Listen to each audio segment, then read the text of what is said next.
네, 인사해보겠습니다. 할렐루야. 네, 감사합니다.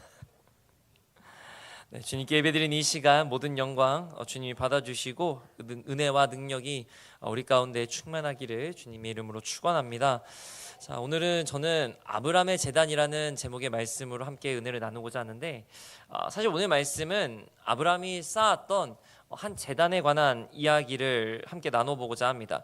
사실 아브라함의 제단이라고 한다면 여러분들은 어떤 제단이 먼저 떠오르십니까? 네, 아마도 아들 이삭을 바치라는, 가장 사랑하는 아들 이삭을 바치라는 모리아, 하나님의 명령에 따라 모리아에 있는 한 산에 쌓았던 그 제단을 떠올리시는 분들이 많으실 겁니다.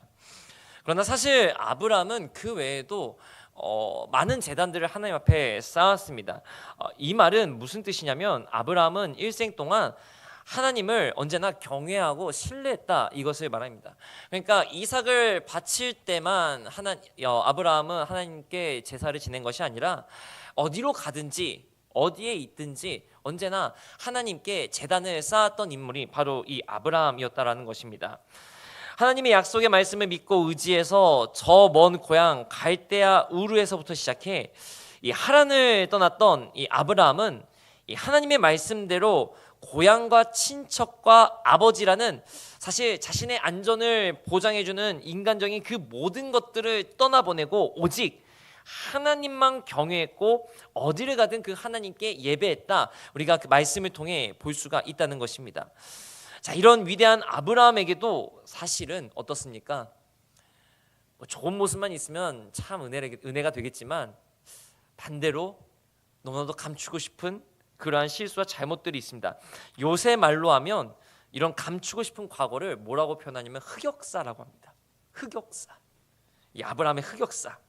그렇습니다. 오늘은 아브라함, 아직 이름을 바꿔주시지 않아서 아브라함이었던 이 아브라함이 쌓았던 제단을 통해 믿음의 이야기들을 한번 살펴보고자 합니다. 오늘도 질문을 가지고 말씀을 이어가 보고자 하는데, 첫 번째로 아브라함에게 어떤 일이 있었을까요? 아브라함에게 어떤 일이 있었을까요? 창세기 12장의 말씀에 보면 아브라함이 이제 하란을 떠나 하나님이 말씀하신 가나안 땅에 들어왔을 때, 그 가나안 땅에서 제대로 잘 정착했으면 좋았겠지만 그러지 못했다라는 것을 우리가 알 수가 있습니다. 창세기 12장 10절 말씀을 우리가 보게 되면 그 땅에 기근이 들었으므로 아브라함이 애굽에 거류하려고 그리로 내려갔으니 이는 그 땅에 기근이 심하였습니다. 창세기 12장의 말씀을 보면 하란을 떠나 이 아브라함이 도착한 가나안 땅, 정확하게는 이 가나안 남쪽의 이 광야 지역, 네게브 지역을 아브라함이 거기까지 이동을 했는데, 왜 거기까지 내려갔냐면 기근이 너무 심해서, 이 가나안 땅에 기근이 너무 심하게 들어서 점점 남쪽으로 내려갔다. 어느 정도였느냐? 이 기근이 굶어 죽기 일보 직전이었다. 도저히 먹을 것을 구할 수가 없었다. 이러한 뜻을 가지고 있습니다. 그래서 아브라함이 점점 남쪽으로 내려가면서 어디까지 가느냐? 우리가 알다시피 애굽에까지, 이집트까지 내려갔다는 것입니다. 왜 하고 많고 많은 곳 중에 이집트로 갔을까? 이걸 이야기해선 이집트 문명을 좀 이해를 해야 되는데, 여러분, 이집트는 나일강을 비롯해서 먹을 것이 매우 풍부한 지역입니다. 역사적으로 보면 세계 문명의 발상지들은 전부 다 큰 강 유역이었는데, 왜 그렇습니까? 큰 강 유역에는 농사를 짓기도 편하고 여러 사람들이 왔다 갔다 하기 편하게 강을 타고 다닐 수도 있고, 또 혹시 공격이 임했을 때, 적군이 공격해 올 때 이 강이 방어선이 되어줘서 방어를 하기에도 너무나도 유리한 지역이 바로 이 강 근처였기 때문에 그렇습니다. 그런데 이집트 문명은 다른 문명들하고는 조금 다르게 농사를 늦게 시작합니다. 그러니까 원래는 농사를 시작하면서 문명이 발달되기 시작하는데, 특이하게 이집트 문명은 농사를 늦게 시작합니다. 그게 무슨 말이냐면요, 이 애굽 땅은 사실 농사를 안 지어도 나무에 열매 따먹어도 강가에 물고기 잡아 먹어도 수많은 사람들이 다 먹어도 남을 정도로 풍요로운 땅이었기 때문에 그렇습니다. 이건 역사적으로도 증명이 되어 있습니다. 더군다나 이 나일강은 매년 큰 홍수가 일어납니다. 그래서 여러분 나일강의 길이가 몇 킬로미터인지 혹시 알고 계십니까? 제가 뭐 상품이라도 걸어야 맞추실 것 같은데 나일강 길이가요 장장 6,650km입니다. 엄청 길죠? 이제서야 깜짝 놀라시는군요. 6,000km가 넘는 그 강이 범람을 하는데 6,000km가 되는 거리에서 상류에서부터 좋은 흙, 그러니까 영양분이 많은 흙이 매년 내려옵니다. 어디로? 나일강 하류로. 그래서 우리가 잘 아는 나일강 삼각주가 풍요로운 땅인데, 여러분이 나일강 삼각주가요 얼마나 넓으냐면요, 제가 아마 다른 데서도 제가 설교에서도 한번 인용을 했었는데, 이 나일강 삼각주가 얼마나 넓으냐, 쉽게 그냥 제가 일반화해서 표현을 해드릴게요. 우리나라 북쪽 끝에 있지 않습니까? 그러니까 38선으로 38선부터 해서 충청도까지가 전부 다 평야라고 생각하시면 됩니다. 전부 다 평야입니다. 그것도 매년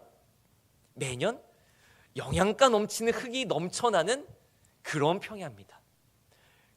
그냥 씨앗만 뿌리면요, 그러니까 뭐 우리가 모내기 하듯이 하는 것도 아니라 그냥 씨앗만 뿌리면 알아서 잘 자라주는 땅입니다. 그렇게 좋은 땅인데, 그래서 우리가 말씀해 보면 요셉이 애굽의 총리가 되었을 때 어떤 걸 보았습니까? 7년 풍년이 든 뒤에 7년 흉년이 든 것을 예언하지 않습니까? 근데 생각해 보시면, 아니 7년 풍년이 들었다고 무슨 전 세계의 사람들이 다 와서 양식을 사갔는데 부족하지 않을까 생각하실 수도 있는데, 여러분 그 정도 되는 땅에서 7년 동안 풍년이었다고 생각해 보십시오. 얼마나 많은 곡물이 났겠습니까? 얼마나 많은 먹을 것이 생겨났겠습니까? 그러니까 성경에 있는 말씀이 그냥 허구가 아니라, 지어낸 얘기가 아니라 근거가 있는 말씀들이라는 것입니다. 자, 다시 각서라고 돌아와서 가나안 땅에 기근이 일어났을 때 아브라함이 지금 애굽에 이집트로 내려가려고 하는 것은, 그러니까 어떻습니까? 사실 너무 당연한 결정이에요. 왜요? 먹을 걸 구하기가 쉬운 곳이기 때문에, 풍요로운 땅이기 때문에, 먹을 것이 넘쳐나기 때문에. 그래서 애굽으로 내려가려고 결정하는 것은 사실 인간적으로는 너무 당연한 결정입니다. 그런데 그런 와중에 아브라함이 걱정하는 게 한 가지가 있었습니다. 바로 애굽에 내려가면 부인이었던 사레의 미모가 주목을 끌 것이다, 이렇게 생각했다는 겁니다. 그래서 창세기 12장 11절 말씀에 보면 이렇게 아브라함이 사레에게 말합니다. 그가 애굽에 가까이 이르렀을 때에 그의 아내 사레에게 말하되 내가 알기에 그대는 아리따운 여인이라. 여러분 옆자리에 계신 분들 한번 좀 봐주시기 바랍니다. 한번 봐주세요. 얼마나 멋지고 아름다우십니까? 끝까지 안 보시는 분들이 계시는데 이렇게 한번 옆에 분들 보시면서 칭찬해 주시기 바랍니다. 아우, 어디 배우신가 봐요. 어디서 영화 찍고 오셨나요? 한번 이렇게 한번.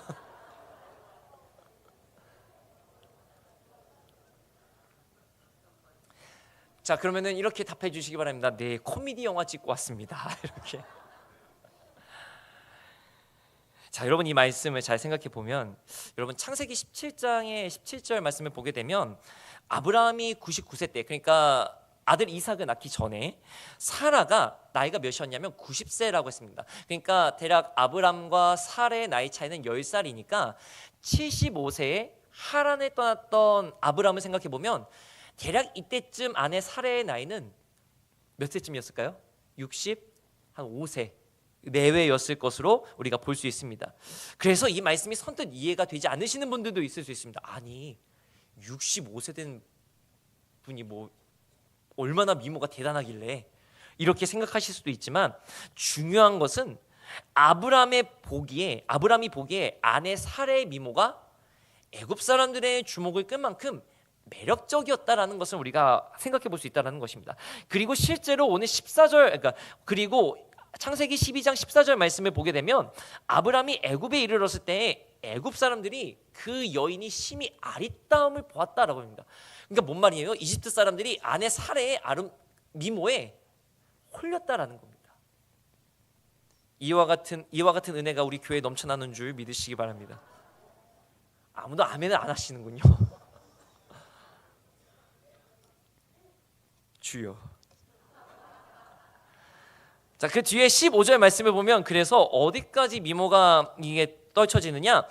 바로의 고관들도 그를 보고 바로 앞에서, 파라오 앞에서, 애굽 왕 앞에서 아내 사레의 미모를 칭찬했다는 것입니다. 그래서 무슨 일이 일어나냐면 파라오가 아내 사레를 궁으로 불러들입니다.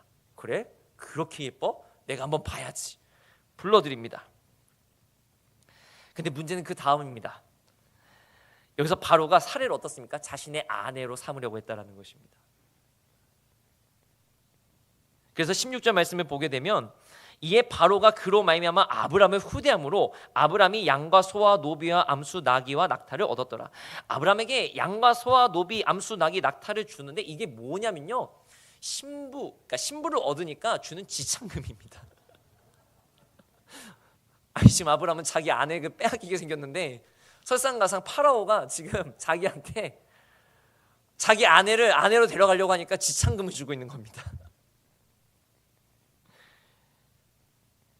여러분, 근데 뭔가 이상하지 않습니까? 아브람이 이 정도 되면 뭔가 좀 일이 잘못됐다, 이때는 내 아내라고 해야겠다, 이렇게 얘기해야 되는데 아무 말도 못합니다. 주여, 아무 말도 못하고 있습니다. 왜 아브람은 자신의 아내를 빼앗길 지경인데도 아무 말도 못하고 있냐면 12장 13절 말씀에 왔을 때 애굽에 들어오기 전에 이렇게 얘기합니다. 원하건대 그대는 나의 누이라 하라.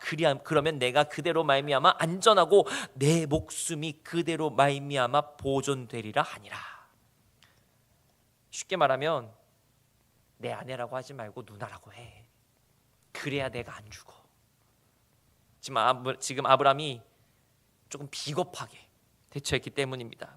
여러분, 믿음의 조상 아브라함의 과거라고 하기에는 사실 너무 안 어울리는 말씀입니다. 그렇지만 다행히도 결국 하나님이 역사하셔서 사레가 바로의 아내가 되는 것은 막을 수 있었습니다. 하지만 결국 어떻게 되었냐면 바로는 사레가 아브라함의 아내인 것을 알게 되었습니다. 그래서 결국 아브라함을 다시 불러서 사레를 다시 돌려보내주는데 그냥 데리고 가라 이렇게 하지 않는 게 아니라 창세기 12장 18절 말씀에 보면 바로가 아브라함에게 이렇게 말합니다. 네가 어찌하여 나에게 이렇게 행하였느냐? 네가 어찌하여 그를 내 아내라고 내게 말하지 아니하였느냐? 여러분, 아브라함은 하나님의 약속을 믿고 가나안까지 왔던 하나님의 사람입니다. 그런데 그가 오히려 지금 하나님을 믿지 않는 파라오한테 왜 나를 속였느냐라고 책망을 받고 있는 겁니다. 조금 더 쉽게 말씀드릴까요? 어떻게 표현하고 있는 거냐면요, 너 뭐 하는 사람이야? 아니, 아내를 아내라고도 말도 못해? 당신 도대체 무슨 사람이야? 이렇게 이야기하고 있는 겁니다.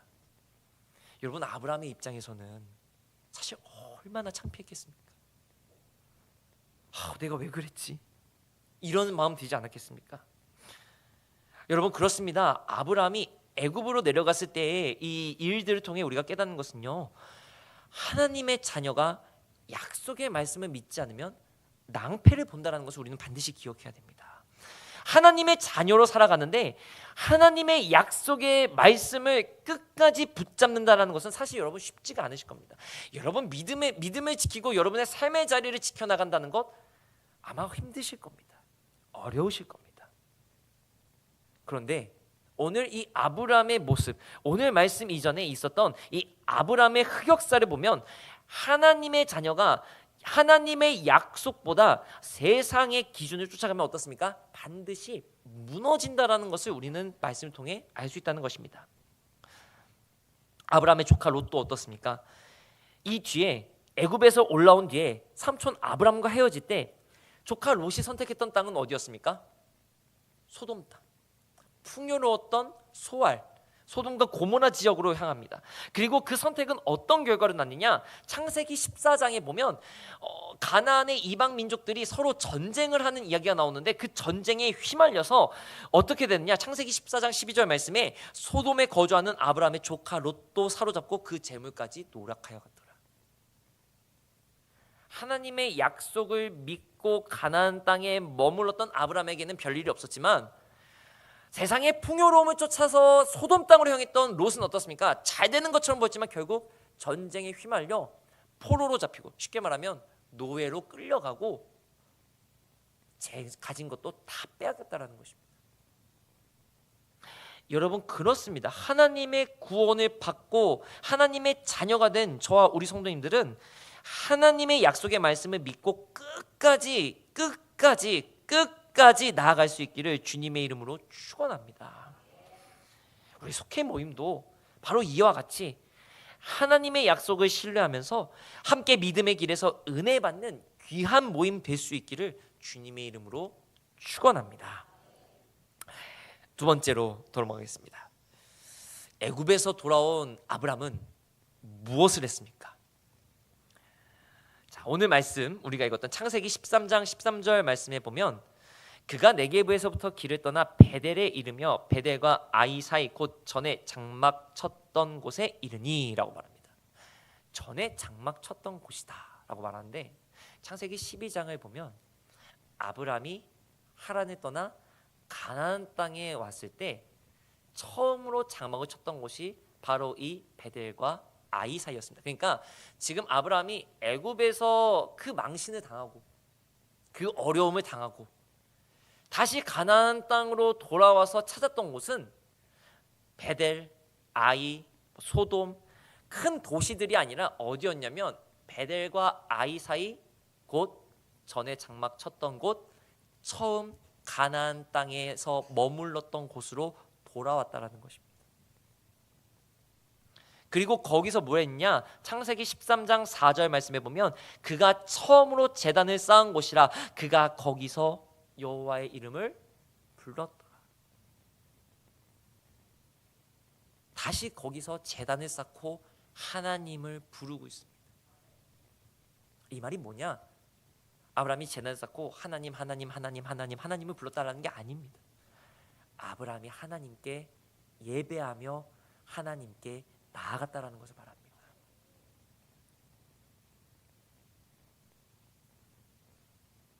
아브라함이 처음 가나안 땅에 도착했을 때 그는 어떤 모습이었냐? 베델과 아이라는 큰 도시에 들어가지 않았습니다. 갈 수도 있었지만 가까운 곳이었지만 가지 않았습니다. 그 도시 사이에서 베델과 아이 사이에 있는 한 산에서 장막을 치고 머무르며 하나님께 제단을 쌓습니다. 그것이 무슨 의미였냐? 처음 가나안 땅에 도착했던 아브람은 어떤 모습이었냐? 하나님만을 의지하고 우상이 가득한 도시들에 들어가지 않았다라는 것입니다. 여러분 먼 길을 떠나 지금 가나안 땅에 도착한 아브람이 사실 인간적인 생각이라면 베델 같은 큰 도시의 성벽에 들어가서 사는 것이 안전한 방법이었을 겁니다. 그러나 그러지 않았다는 것입니다. 왜 그렇습니까? 우상이 넘치는 이방의 도시에 들어가지 않고 오직 나를 인도하신 하나님만을 의지하겠다는 믿음을 가지고 그 사이에 장막을 치고 하나님께 제사를 지냈던 것입니다. 그랬던 그가 기근이라는 어려움이 닥치니까 어떻습니까? 인간적인 꾀를 내 애굽으로 내려갔고 그곳에서 그의 믿음이 흔들리기까지 했습니다. 망신을 당했습니다.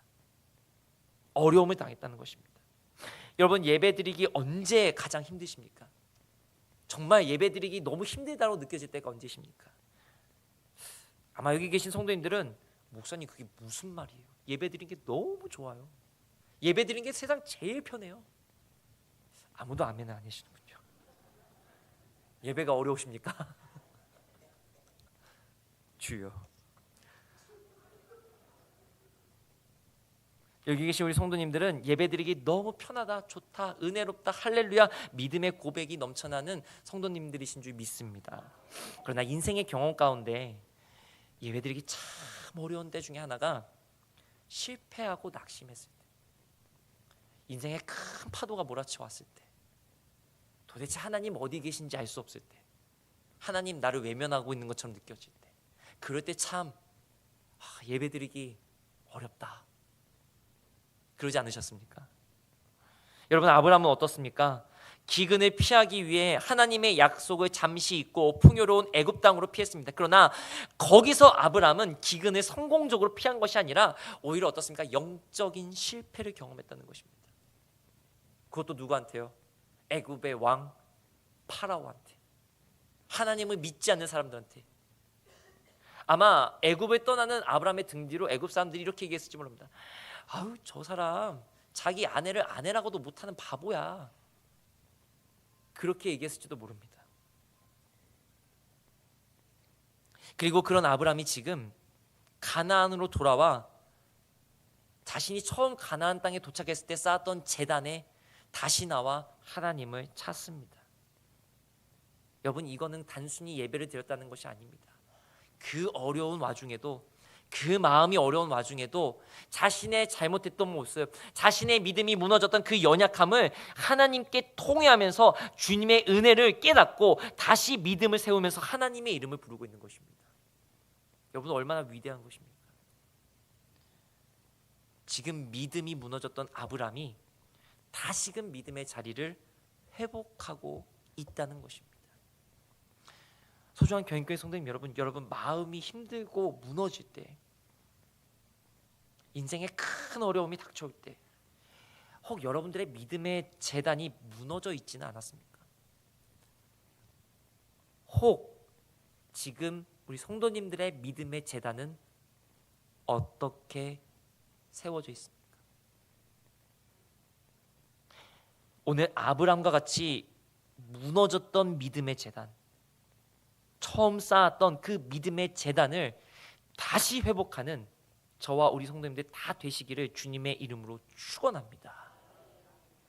우리 속회 모임도 바로 이와 같이 무너진 심령을 위해 함께 기도하고 위로하면서 처음 재단을 쌓았던 곳에 다시 재단을 쌓고 하나님을 부르시는 것과 같은 믿음의 자리를 세워나가는 은혜의 자리가 될 수 있기를 주님의 이름으로 축원합니다. 세 번째 질문을 드리겠습니다. 아브라함은 어떻게 변화됐습니까? 자, 오늘 말씀 이후로 가나안으로 돌아온 아브라함에게 어떤 일이 일어나냐면, 여러분 너무나도 잘 아는 이야기가 나옵니다. 바로 조카 롯과 헤어지게 됩니다. 서로의 가축과 재산이 많이 늘어났기 때문에 여러분, 한 곳에서 수많은 가축들을 먹일 풀과 물을 같이 구한다는 것은 사실 쉬운 일이 아니었을 겁니다. 그래서 창세기 13장 말씀에 보면 어떤 말씀이 나옵니까? 아브라함의 목자들과 롯의 목자들이 서로 다투는 것을 알 수가 있습니다. 왜 그렇습니까? 서로 먼저 자기들의 가축들에게 풀과 물을 먹이기 위해서 옥신각신하는 모습을 볼 수가 있습니다. 그래서 아브람과 롯이 서로 헤어지기로 하는데, 여기서 한 가지 문제가 발생을 합니다. 사람이라면 을에 좋은 것을 가지고 싶기 마련이기 때문에 누가 더 좋은 땅으로 먼저 갈 것이냐가 문제가 되었던 것입니다. 여러분들이라면 어떻게 하시겠습니까? 연장자인 삼촌 아브람이 더 좋은 땅으로 가는 게 맞습니까? 아니면 어린 조카 롯이 더 좋은 땅으로 가는 게 맞습니까? 누가 먼저 가야 되겠습니까? 목사님 몰라요, 하나님이 정해주시겠죠, 뭐 이렇게 생각하실지도 모르겠지만, 이 문제를 아브람은 아주 손쉽게 해결합니다. 조카 롯이 먼저 가고 싶은 곳으로 가게끔 해줍니다. 먼저 선택권을 줬다는 것입니다. 그래서 창세기 13장 8절로 9절 말씀에 아브람이 롯에게 이렇게 말합니다. 이르되 우리는 한 친족이라 나나 너나 내 목자나 네 목자나 서로 다투게 하지 말자. 네 앞에 온 땅이 있지 아니하냐. 나를 떠나가라. 네가 좌하면 나는 우하고 네가 우하면 나는 좌하리라. 이게 무슨 말입니까? 우리가 어떻게 한 혈육인데 어떻게 우리 목자들이 서로 다투는 꼴을 보고 살 수 있겠냐. 네가 먼저 가고 싶은 땅으로 향해 가라. 네가 왼쪽이든 오른쪽이든 어느 방향으로 가든지 나는 너와 마주치지 않도록 반대로 가겠다. 설령 네가 좋은 땅으로 가서 나도 좋은 땅으로 가고 싶다 할지라도 나는 그 땅으로 가지 않겠다. 그리고 롯이 선택한 지역은 바로 심판받기 전 풍요로운 땅이었던 소돔과 고모라 지역이었습니다. 창세기 13장 10절 말씀에 보면 이 소돔과 고모라 지역을 이렇게 표현합니다. 이에 롯이 눈에 들어 요단 지역을 바라본즉 소알까지 온 땅이 물이 넉넉하니 여호와께서 소돔과 고모라를 멸하시기 전이었으므로 여호와의 동산 같고 애굽 땅과 같았더라. 아까 애굽이 어떤 땅이라고 그랬죠? 너무 풍요로운 땅, 농사 짓지 않아도 수많은 사람들이 먹고 살 수 있는 땅, 매년 농사를 지으면 그냥 씨만 뿌리면 알아서 잘 자라는 땅. 소돔과 고모라는 그런 땅이었다라는 것입니다. 그런데 여기서 롯이 요단 지역 소돔과 고모라를 선택한 이유는 너무나도 명확합니다. 눈을 들어 바라본 즉 어떻습니까? 온 땅에 물이 넉넉하니, 물이 풍부하기 때문에 가축들을 먹일 목초지가 풍부하고 애굽 땅처럼 여호와의 동산처럼 풍요로웠다. 롯의 선택 기준은 그 땅의 풍요로움이었다라는 것입니다. 반면 아브람은 어떻게 선택하느냐? 먼저 선택권을 주고 난 뒤에 창세기 13장 12절 말씀에 보면 아브람은 가나안 땅에 거주했다라고 말합니다. 쉽게 말하면 그 자리를 떠나지 않았다는 것입니다. 여러분, 이전 같았으면 아브람은 어떤 선택을 했을까요? 아마 자기가 먼저 소알 땅으로 가겠다, 내가 소돔과 고모라 지역으로 가겠다 했을 겁니다. 왜요? 기근이 너무 심했을 때 풍요로운 애굽 땅으로 갔던 아브람이었다면 아마 이런 선택의 갈림길에 놓였을 때 분명 풍요로운 땅을 갔을 것이 분명합니다. 그러나 애굽에서 큰 실패를 겪고 하나님께 제단을 쌓은 뒤에 아브람은 어떻습니까? 가나안 땅을 선택합니다. 무슨 이유에서였을까요? 사실 너무나도 명확합니다. 아브람에게 있어서 선택의 기준은 이제 그 땅의 풍요로움이 아니었습니다. 하나님이 함께 계시느냐 그렇지 않느냐가 아브람에게는 가장 중요한 결정의 포인트였다라는 것입니다. 아무리 척박하다 해도, 아무리 살기 힘들다 해도, 아무리 내가 어렵다 해도 하나님과 동행하는 곳, 하나님이 약속하신 곳, 하나님께 예배드릴 수 있는 곳, 즉 믿음으로 지낼 수 있는 곳이 아브람에게는 가장 중요한 선택 기준이었다는 것입니다. 그래서 아브람은 가나안 땅을 선택합니다. 떠나지 않습니다. 소중한 교인교회 성도님 여러분, 아브람은 애굽에서 큰 실패와 망신을 겪고 다시 가나안 땅으로 돌아왔습니다. 그리고 그가 가장 먼저 한 일은 예배의 자리를 회복하고 하나님께 제단을 쌓았다는 것입니다. 그리고 이제 그의 삶의 기준이 이전과 달리 하나님이 더욱 확고하게 자리 잡았다는 것을 오늘 말씀을 통해 볼 수 있다는 것입니다. 소중한 교인교회 성도님 여러분, 여러분들이 무언가 선택할 때 가장 중요한 기준은 무엇입니까? 조건이십니까? 금액이십니까? 무엇이 가장 큰 조건이십니까? 저는 바라기는 여러분들의 선택의 기준에 믿음이 꼭 있기를 주님의 이름으로 간절히 축원합니다. 아무리 힘들고 어려운 여건이어도 하나님과 동행할 수 있느냐 없느냐는 사실 인생에 있어서 가장 중요한 문제이자 또 가장 큰 은혜이기도 합니다. 여러분 그렇지 않습니까? 특별히 우리 속회 모임들마다 아브라함이 쌓은 이 제단처럼 무너졌던 믿음도 다시금 회복되는 은혜 충만한 모임이 될 수 있기를 주님의 이름으로 축원합니다. 더 나아가서 우리의 속회 모임은 사람의 기준으로 모이는 것이 아닙니다. 물론 우리 여기 계신 성도님들은 다 잘생기고 멋지셔서 그런 걱정은 없지만 여러분 속회 모임을 모이는 이유가 무엇입니까? 서로 함께 믿음 안에서 말씀 보고 기도하면서 한 주간의 삶 동안 받았던 은혜 나눠가면서 그래 내게 하나님께서 이렇게 역사하셨지, 그래 권사님 통해서도 그렇게 역사하셨구나, 아 하나님이 정말로 살아계시구나, 내가 믿는 하나님이 헛것이 아니라 정말로 살아 역사하신 하나님이시구나, 서로 함께 떡을 떼고 교제하면서 그 믿음의 깊이를 더해가는 모임이 속회 모임 아닙니까?